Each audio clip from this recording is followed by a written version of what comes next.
جون كولمان خبير الأرصاد الجوية ومؤسس قناة الطقس الأمريكية انتقد نائب رئيس الولايات المتحدة الأسبق كلينتون آل جور. نائب الرئيس اسمه آل جور، الرئيس كان هو كلينتون، بسبب تصريحاته عن تغير المناخ، وقال لك إن مفيش حاجة أصلا اسمها تغير المناخ، لأن العلماء لحد النهاردة مش معاهم دليل واحد يثبت إن إحنا السبب في ارتفاع درجة الحرارة. أما بقى بخصوص الاحتباس الحراري وذوبان الجليد، فالدببة عايشين أحلى عيشة اليومين دول، والجليد في حالة أفضل من ال100 سنة اللي فاتوا. واتهم آل جور بإنه بيستفيد ماديا من إثارة موضوع تغير المناخ وعواقبه الكارثية على البشر، وختم كلامه بجملة: لقد تربحت مليار دولار من قضية تغير المناخ، عار عليك يا آل جور. المذيعة ميغان كيلي اللي كانت مستضيفاه على قناة فوكس نيوز قامت قاطعة كلامه وهي بتضحك وبتقول له هتقفل لنا القناة الله يحرقك.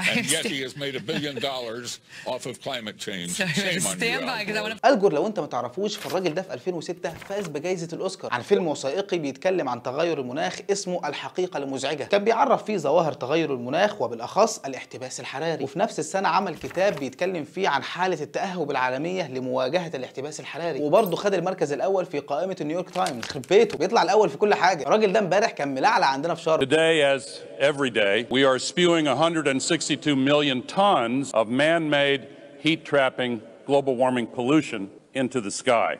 من وقت ما امريكا انسحبت من اتفاقيه باريس وبعدها روسيا والصين، العالم حس ان في حاجه غلط. الموضوع واخد بروباجندا انه كارثي وما ينفعش نصبر عليه، وفي نفس الوقت الدول المؤثره بجد في العالم واللي تقدر تعمل التغيير ده مكبره. خليني اقول لك ان كتير شايف ان الموضوع من بدايته، من بدايه اول مؤتمر سنه 95 لحد النهارده، هو عباره عن لعبه سخيفه بقالها 30 سنه ما بين اجتماعات وورش عمل ومفاوضات، ومفيش اي حاجه منها بتتحقق. عندك مثلا في 2008 آل جور قال لك ان كل الجليد الموجود في القطب الشمالي هيدوب على 2013.